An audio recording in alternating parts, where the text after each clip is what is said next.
30대 한인 남성이 모친의 시신을 훼손하고 차량에 방치한 혐의로 체포돼 충격을 주고 있습니다.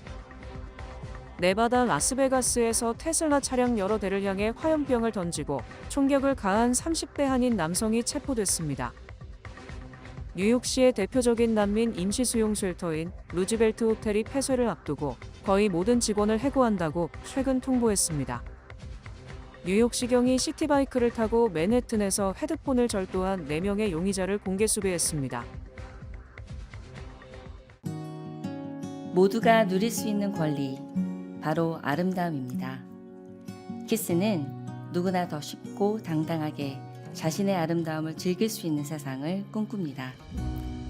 키스는 우리 모두의 미래가 더 아름답게 빛날 수 있도록 최선을 다할 것입니다. 당신의 아름다움의 모든 순간, 키스가 함께합니다. 뉴뱅크와 함께 꿈의 집을 마련하세요. 빠른 승인, 맞춤형 서비스, 전문가 상담, 지역 전문성, 경쟁력 있는 이자율. 뉴뱅크가 주택 소유를 쉽고 간편하게 모든 단계에서 도움을 드립니다. 지금 바로 가까운 뉴뱅크 지점을 방문해서 홈모기지 대출 상품에 대해 문의하세요. 뉴뱅크 제공입니다.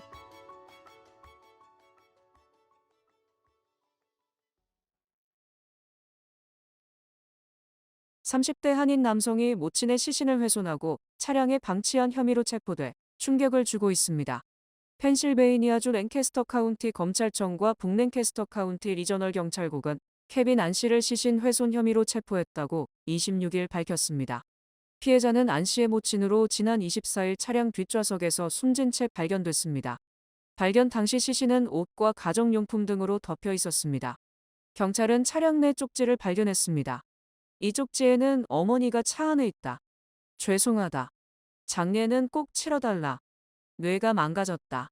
어머니는 거짓말을 했다. 어머니는 내게 가짜 돈을 줬다. 나는 제정신이 아니다. 용서해 달라 등의 내용이 적혀 있었습니다. 용의자 안 씨는 이날 산거 현장에서 체포됐으며 현재 보석이 불어된 상태로 구금 중입니다. 랭캐스터 카운티 검시소에 따르면 모친은 목이 졸려 숨졌으며 외상성 뇌 손상도 발견됐습니다. 이에 따라 경찰은 아들을 추가적으로 수사할 것으로 보입니다. 네바다 라스베가스에서 테슬라 차량 여러 대를 향해 화염병을 던지고 총격을 가한 30대 한인 남성이 체포됐습니다. 클락 카운티 구치소 기록에 따르면 27일 한인 남성 폴 김은 재산 파괴, 방화, 폭발물 장치 소지 등 총 15개 혐의로 체포됐습니다. 김 씨는 지난 18일 오전 2시 45분께 라스베가스 남부에 소재한 테슬라 충돌 수리센터를 겨냥해 차량 5대에 화염병을 던진 뒤 일부 차량에 총격을 가한 용의자로 지목됐습니다. 경찰이 공개한 감시 카메라 영상에는 검은색 옷을 입고 장갑과 마스크를 착용한 용의자가 테슬라 센터 주차장에 주차된 테슬라 차량 여러 대에 불을 지르는 모습이 담겼습니다. 김 씨는 건물 정문에 레지스트 글자를 붉은색 스프레이 페인트로 칠했고 보안 카메라를 향해 총격을 가하기도 했습니다. 경찰은 범행으로 인해 차량 5대가 파손되고 이 가운데 3대는 전소됐다고 밝혔습니다. 김 씨는 라스베가스에서 활동하는 영화 촬영 감독으로 소셜미디어에서 팔레스타인 옹호 활동을 홍보해온 것으로 알려졌습니다. 한편 지난 1월 말 이후 미전역에서 테슬라 매장과 테슬라 차량을 겨냥한 공격이 10건 이상 보고되며 연방정부 차원의 수사가 펼쳐지고 있습니다. 이는 도널드 트럼프 대통령의 고문이자 정부 효율부의 수장, 테슬라 최고 경영자인 일론 머스크에 대한 반감이 확산되며 이른바 반테슬라 정서가 격화됨에 따른 범죄로 여겨집니다. 뉴욕시의 대표적인 난민 임시 수용 쉘터인 루즈벨트 호텔이 폐쇄를 앞두고 거의 모든 직원을 해고한다고 최근 통보했습니다. 한때 난민으로 북적였던 루즈벨트 호텔을 오는 6월에 폐쇄한다고 에릭 아담스 뉴욕시장이 지난달 발표하자 103명의 직원 가운데 96명을 해고한다고 밝혔습니다. 루즈벨트 호텔은 뉴욕시 정부와의 계약 만료로 96명의 직원을 해고한다고 뉴욕주 노동국에 신고했습니다. 에릭 아담스 시장은 지난달 난민 유입이 급격히 줄어듦에 따라 난민 임시수용시설로 사용된 루즈벨트 호텔을 6월에 폐쇄한다고 밝혔습니다. 그러나 당시 직원 전원이 실직자가 될 것이라는 언급은 없었습니다. 난민 수용시설로 사용됐던 스튜어트 호텔도 6월 중순까지 99명의 직원을 해고할 계획이라고 노동국에 서류를 제출했습니다. 또 시정부가 난민 관리 계약을 맺은 업체도 전 직원 360명을 해고한다고 통보했습니다. 뉴욕시는 루즈벨트 호텔 1022개의 객실을 하룻밤 $200씩 계약해 1년에 7,500만 달러를 지출했습니다. 최근 몇 달간 맨해튼과 브롱스에서 헤드폰 절도 사건이 연이어 발생하고 있는 가운데 뉴욕시경이 시티바이크를 타고 맨해튼에서 헤드폰을 절도한 4명의 용의자 사진을 공개했습니다. 뉴욕시경에 따르면 이 일당은 3월 17일 성패트릭의 날 그리니치 빌리지부터 센트럴파크 등 맨해튼 전역에서 오후 4시부터 7시까지 3시간 동안 총 6명의 피해자를 대상으로 범행을 저질렀습니다. 용의자들은 시티바이크를 타고 빠르게 피해자들에게 접근해 헤드폰을 강탈했습니다. 피해자 중 4명은 20대에서 30대 사이의 여성들이었고 나머지 2명은 30대와 40대의 남성들이었습니다. 오후 7시 15분 그리니치 빌리지 1체인 스트리트에서 발생한 첫 번째 절도 사건 신고가 접수됐습니다. 경찰은 이 일당이 미트패킹 디스트릭트, 할렘, 센트럴파크 등지에서 계속해서 범행을 저질렀다고 밝혔습니다. 특히 이들은 짧은 시간 안에 여러 지역을 돌아다니며 피해자들을 겨냥했고 피해자들은 모두 신체적 상해 없이 헤드폰만 도난당했습니다. 경찰은 해당 사건과 관련해 1-800-577팁스로 시민들의 제보를 요청하고 있습니다.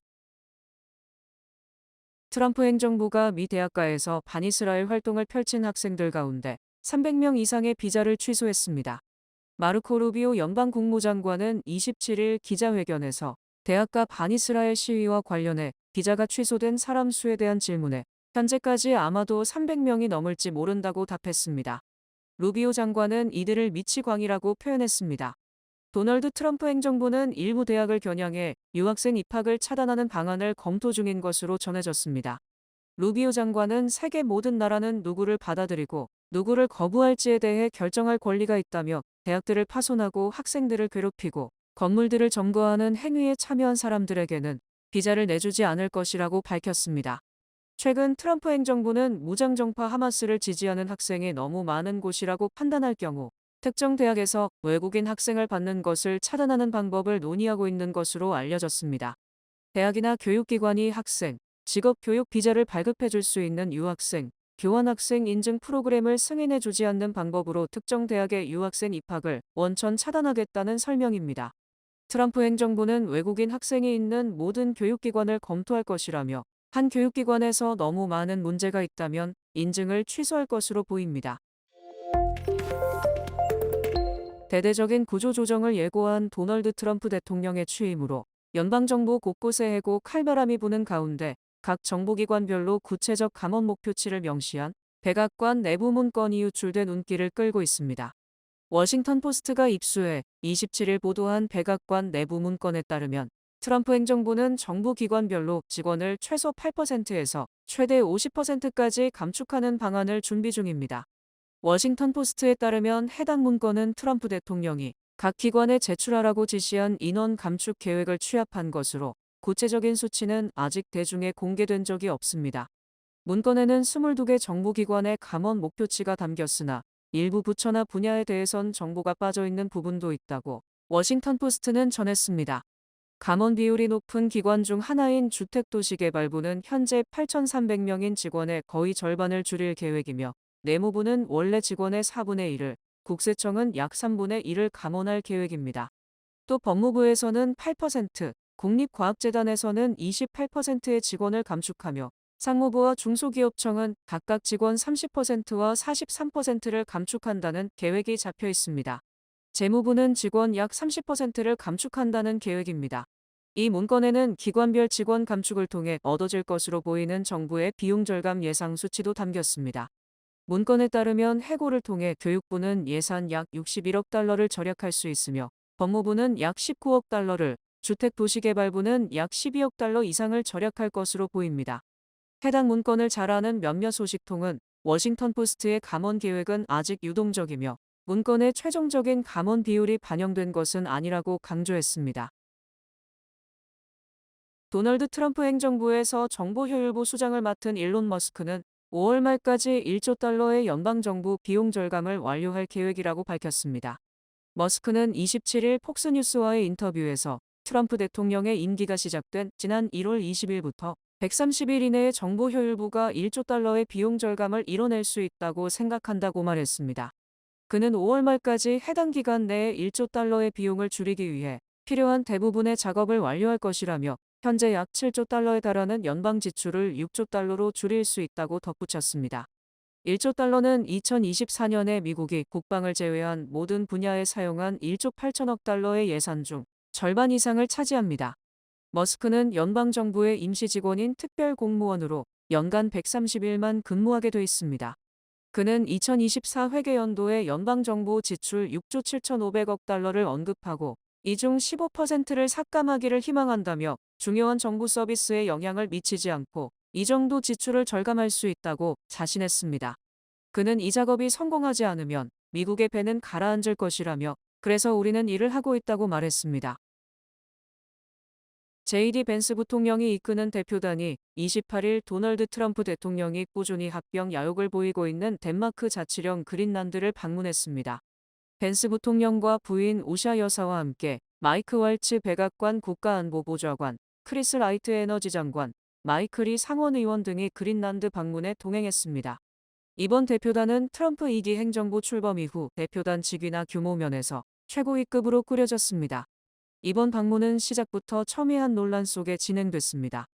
애초 오샤 여사가 대표단을 이끌고 27일부터 29일까지 2박 3일 일정으로 그린란드를 찾아 역사 유적지를 방문하고 개썰매 대회를 참관하는 것으로 기획됐지만 그린란드 측의 반발이 일자 이를 취소했습니다. 대신 벤스 부통령이 직접 대표단을 이끌고 최북단 미군 기지인 피투피크 우주기지를 당일치기로 방문하는 것으로 축소됐습니다. 방문 성격이 문화 탐방에서 안보 시찰로 바뀐 것으로 라이트 장관이 동행하는 것으로 봐서 그린란드에 풍부하게 매장된 히토류 등 전략 광물과 천연 자원에 대한 탐색도 이번 미 대표단 방문의 주요 목적 중 하나로 풀이됩니다. 도널드 트럼프 대통령이 연방의회에서 공화당 의석 유지를 위해 주요한 미국 대사로 내정했던 앨리스 스테파닉 연방 하원의원의 지명을 철회했습니다. 트럼프 대통령은 27일 자신의 SNS에 글을 올리고 앨리스는 의회의 남아 하원 지도부를 다시 합류, 미국인들을 위해 계속 싸울 것이라고 밝혔습니다. 트럼프 대통령의 이번 지명 철회는 공화당 하원 의석수가 지금보다 더 줄어드는 것을 우려하고 있는 것으로 알려졌습니다. 트럼프 대통령은 미국 우선주의를 추진함에 있어 의회에서 모든 공화당 의석을 유지하는 것이 필수적이라며 스테파닉 의원에게 의회의 남아 역사적 감세, 훌륭한 일자리, 기록적인 경제성장, 안전한 국경 등을 실현하는 걸 도와달라고 했습니다. 현재 하원 의석은 공화당 218석, 민주당 213석으로 구성됐습니다. 도널드 트럼프 대통령이 이달 초 미국 주요 자동차 업체 최고 경영자들에게 관세 부과를 이유로 자동차 가격을 올리지 말라고 경고했습니다. 월스트리트저널이 27일 소식통을 인용해 트럼프 대통령이 CEO들과 전화회의에서 백악관이 가격 인상을 부정적으로 볼 것이라고 말했고 일부 경영진은 가격을 인상하면 처벌받을까 불안해했다고 전했습니다. 대신 트럼프 대통령은 조 바이든 전 대통령의 전기차 의무를 없앤 데 대해 감사해야 한다고 말한 것으로 전해졌습니다. 그는 관세 조치로 어떤 혜택을 얻을 수 있는지를 장시간 얘기했고 제조업을 미국에 다시 되돌려놓겠다면서 자신이 이전 대통령들보다 자동차 산업에 더 낫다는 점을 역설했다고 소식통들은 전했습니다. 트럼프 대통령은 4월 3일부터 자동차와 자동차 핵심 부품에 25% 관세를 부과한다고 발표했습니다. 이에 자동차 업체들이 차량 가격을 인상할 것이라는 전망이 많습니다.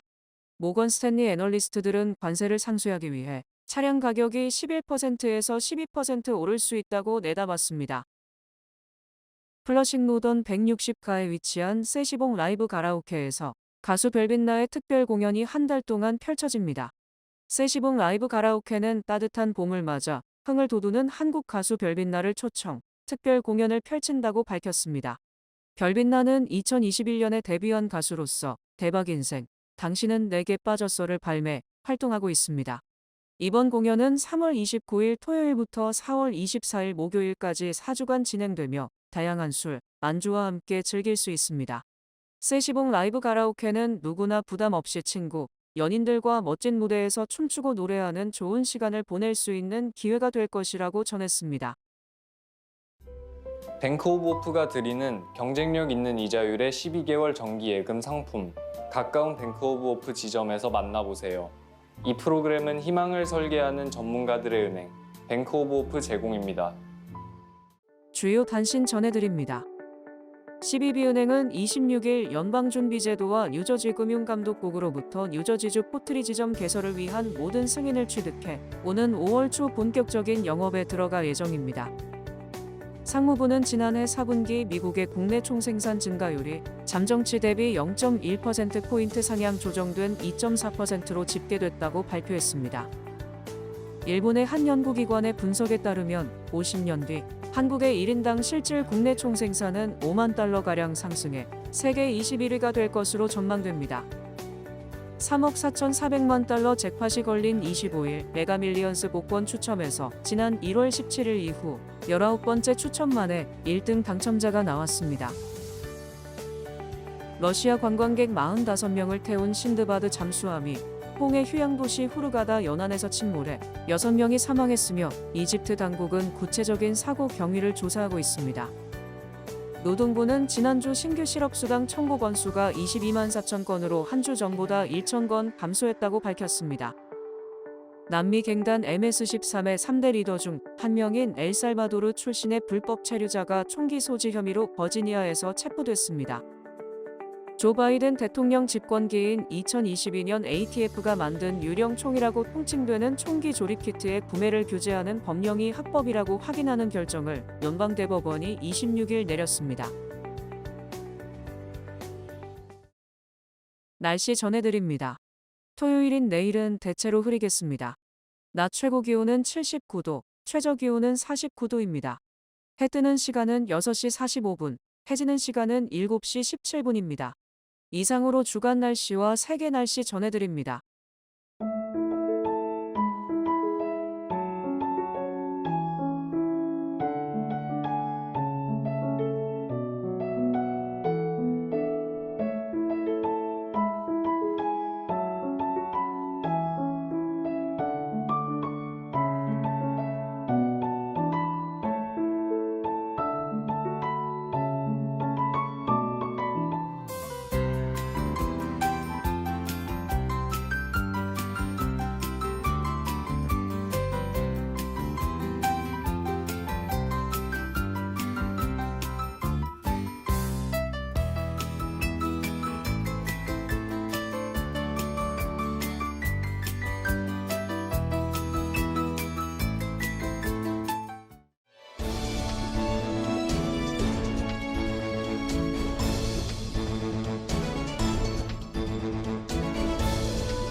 이상으로 3월 28일 금요일 TKC 뉴스데스크 여기서 마치겠습니다. 시청해주신 여러분 고맙습니다.